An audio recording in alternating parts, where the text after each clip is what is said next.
kita boleh buka guys.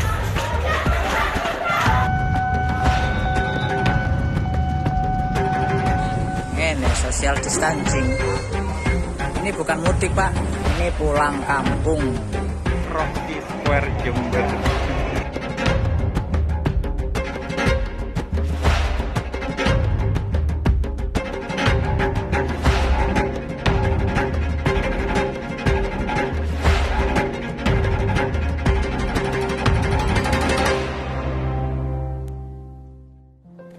Teman-teman, 2 bulan lebih sudah kita lalui. Mungkin lebih terasa panjang dibanding 2 bulan biasanya. Bertahan dalam situasi pandemi itu sulit pasti.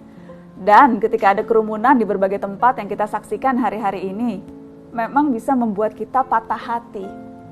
Patah hati ketika melihat video kerumunan di seremoni penutupan McD Sarinah. Juga ketika melihat antrean penumpang di Bandara Soekarno-Hatta yang berdesakan. Imbas kebijakan pemerintah membuka kembali operasi seluruh moda transportasi termasuk pesawat terbang. Atau kesal melihat hal-hal mirip lainnya yang kita temukan di berita dan media sosial. Kerumunan orang tanpa protokol kesehatan ketat di berbagai tempat umum. Banyak sekali pesan yang masuk ke saya, yang curhat, merasa dihianati, pengorbanan yang sia-sia, hingga pasrah terserah. Saya akan bacakan beberapa di antaranya.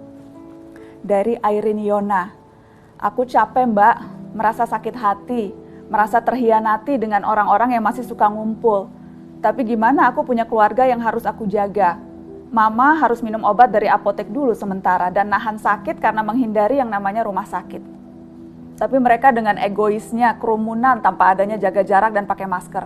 Kasihan orang-orang yang rela di PHK, nggak pulang kampung, dipotong gaji, dapat THR dicicil. Tapi untuk memutus rantai penyebaran COVID. Ada dari Syafakir, seorang perawat. Percuma kayaknya kita di sini pakai APD selama 8 jam, menahan semuanya selama 8 jam, termasuk BAK dan BAB. Nggak bisa ketemu keluarga, buka puasa terkadang jam 8 malam, sahur jam 2 pagi. Pemerintah menganjurkan jaga jarak, pakai masker dan tidak mudik, tapi kalian malah mengabaikan anjuran tersebut. Jangan puji kami di dunia media sosial, tapi di dunia nyata kalian berkeliaran serta pulang kampung seolah-olah baik saja. Ada dari Asa Modro.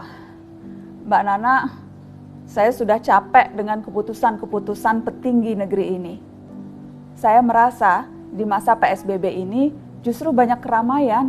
Jalanan juga ramai, pasar ramai dan lain-lain. Terus buat apa saya tetap di rumah jika yang lain seperti itu? Sebenarnya seberapa seriuskah pemerintah menghadapi COVID? Bagaimana sebenarnya kondisi saat ini? Saya sebagai warga selalu dibuat bingung. Ada dari Eka Asrian Agustin. Rasanya sia-sia di rumah beli hand sanitizer, pakai masker, cuci tangan, social physical distancing.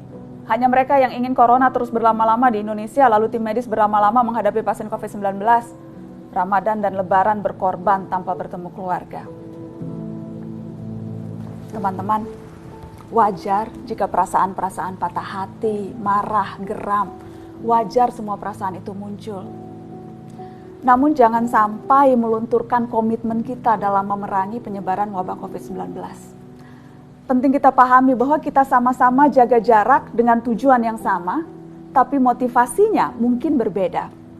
Tujuannya sama, memutus rantai penularan di Indonesia. Tapi motivasinya bisa saja lain-lain. Ada yang ingin segera bisa mencari pekerjaan baru demi menghidupi kembali keluarganya. Ada yang ingin melepas rindu bertemu kekasih. Ada yang mungkin ingin segera bisa nongkrong bareng lagi dengan teman segeng. Kita perlu memahami perbedaan-perbedaan itu. Namun apapun motivasinya, kita harus mulai menyatukan komitmen. Bertahan dalam perjuangan, membuat kondisi lebih baik, sehingga masing-masing orang bisa memenuhi masing-masing motivasinya. Karena sekali lagi pandemi ini memang problem yang hanya bisa ditangani secara kolektif. Perlu kontribusi semua orang. Makanya penting menyadari bahwa ini bukan demi diri sendiri saja, namun juga demi orang lain. Kita melakukan ini untuk para tenaga kesehatan yang sudah bertaruh nyawa, untuk para karyawan yang sudah dirumahkan berminggu-minggu, untuk para pengusaha yang terpaksa menutup usahanya, dan untuk bangsa negara yang sudah merugi sangat banyak. Kita perlu menanamkan pikiran bahwa kita melakukan ini untuk diri sendiri dan orang yang kita sayangi. sehingga kita tidak akan merasa sia-sia sudah menjaga diri sebaik mungkin. Kita bisa mulai dengan memutus rantai penularan di rumah. Tidak ada yang sia-sia ketika kita masih bisa melihat keluarga kita atau orang-orang terdekat kita sehat dan terjaga. Setiap kali memandang mereka, kamu bisa berkata dalam hati, itu karena aku hari ini tidak melanggar apapun. Kita sudah sejauh ini. Kalah bukan pilihan, kawan-kawan.